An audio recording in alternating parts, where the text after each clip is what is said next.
Hi Aquarius, this is your horoscope for July 2017. Thank you for joining me. It's a pleasure to be with you today. Now, from the 24th of June until the 20th of August, the Sun, which represents your identity, starts to conjunct Mars, which is the archetypal male principle. And when two planets conjunct, they blend their energies together and they mix together. Now, the Sun in Cancer is about nurturing other people. It's about being strengthened when you nurture others and yourself. Mars in Cancer isn't particularly comfortable because Mars likes to move ahead. In Cancer, he is kind of forced to look at the emotional side of things and to delve into the emotional side of things, which can feel very uncomfortable. We've also got Mercury in Cancer here at the beginning of the month, sitting in your 6th house. So really what this is about for you, Aquarius, is self-care and nurturing yourself. So this is a month where it's really important that you take care of yourself, not because you're at risk or there's something dangerous coming up, but because the way the planets have moved together, they have given you the ability to really heal things within yourself that are unhealed, to put yourself first, to make yourself the priority in your own life for once, and to really see what is it that I can do to feel more comfortable in my own skin and in my day-to-day routine, in my everyday life. Now on the 5th of July, Venus, the planet of love and beauty, goes into Gemini and she moves into your 5th house. Now Venus in Gemini is really optimistic. The glyph of Gemini is a Roman numeral 2. Okay, so it's a doorway. And Venus, the planet of love, loves to express herself in lots of different ways when it's in the placement of Gemini. Okay, so sometimes she'll want to express her love through art or through performance or through dancing or through communicating or through physical contact or through singing or writing or whatever it is. Venus in Gemini is very communicative. So that sits in your 5th house of romance. That really helps you because what that means is that you will love to have conversations with other people. You'll also feel much more comfortable in your own skin because you've got that Sun and Mars there working on yourself. So if you're someone who's single, this is the perfect month for you because what you're doing is you're really taking care of yourself and you're not looking for someone to complete you or fix you. You understand that if you need fixing as such, the only person who can do that for you is yourself, your higher self, and the universe, the creator. Okay? And that's what you're doing. Combined with that, you have Venus in your 5th, meaning that you come across as very likable, you're very articulate, and you love to have fun, you love to chat, and you have this fun aura, you have this fun energy around you. So people will be attracted to you. Gemini, your Venus in Gemini sits there all month. So it's really important that you self-care, but that you also throw a party for yourself maybe. Or you throw a dinner party, or you throw an event. If you have the means to do that, that would be something to do for yourself. It would be great to just kind of socialize and communicate. If you get invited to parties, go. This is your month, Aquarius, to really have fun and to give yourself presents, gifts, okay? You should make yourself the priority this month. On the 7th of July, we have Mercury, the communication planet, going into Leo, and that stays in Leo in your 7th house until the 26th of July. Now the Mercury is the communication planet. When it's in Leo, it's very confident. Again, it's very fun-loving. It's very public, and it's very much confident, and it feels good and comfortable and at ease in its own skin. Mercury is in your 7th house of relationship. So the way you come across will be as someone who is confident but not arrogant, someone who is worth having a relationship with. Mercury is at 2 degrees in Leo. And with that Venus in your 5th, it softens Mercury in Leo, because Mercury in Leo can sometimes cross the line and can become too much. And no one likes someone who's arrogant or who thinks they're the bee's knees or who thinks they're the best.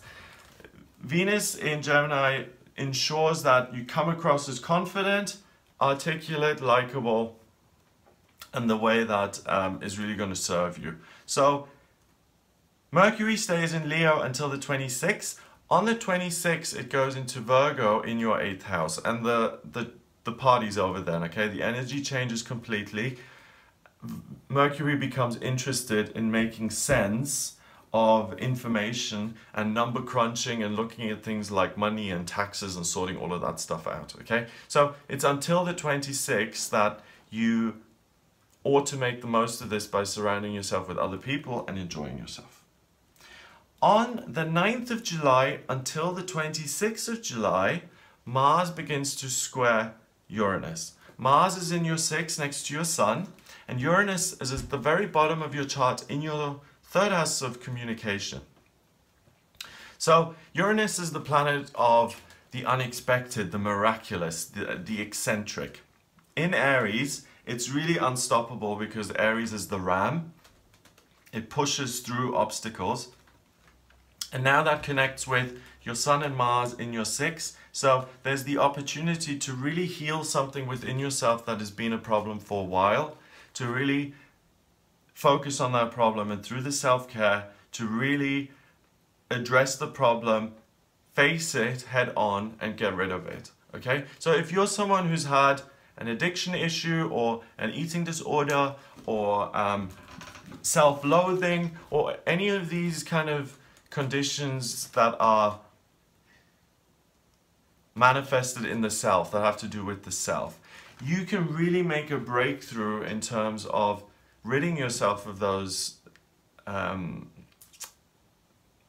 things by working with them, either by yourself. You could also work on this with a professional, but this really is the month for self-healing. So if you have one of those issues and you haven't been able to make progress with it or overcome it, try it again here in July, give it another shot. The astrology really supports you in blasting something out of the way once and for all, so that it isn't an ongoing issue. Also on the 9th of July, we have the full moon in Capricorn. I'm going to make a separate video on this because it can be kind of complicated. But in your case, Aquarius, the full moon occurs in the 12th house of spirituality.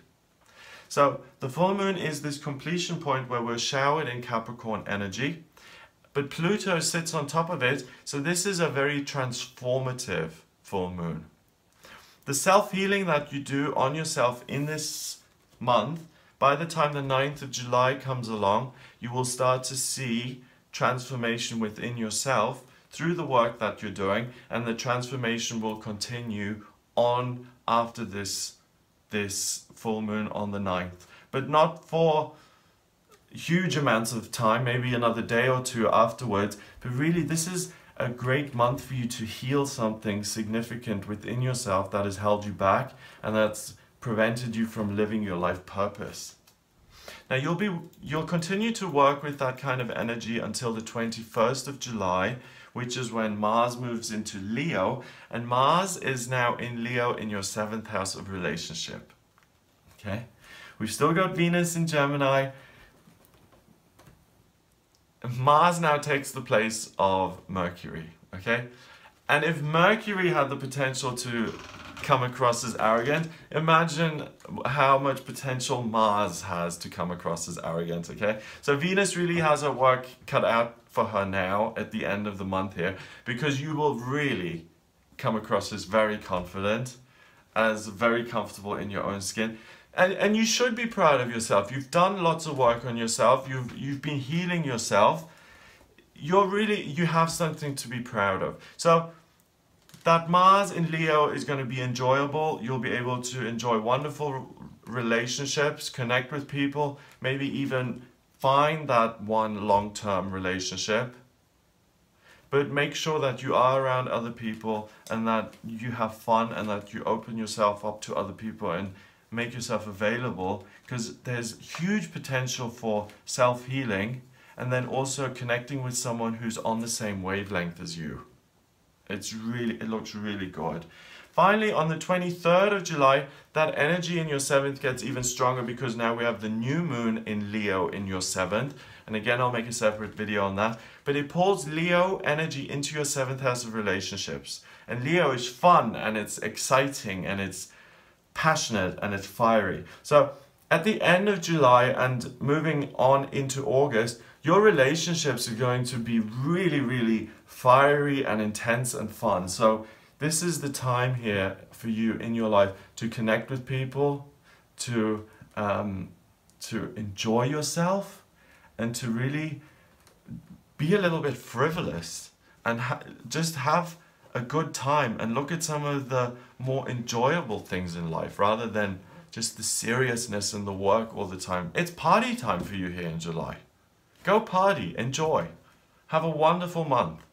So that's what I got for you here in July. If you'd like a private reading with me, then please get in touch via my website. It's gregoryscott.com.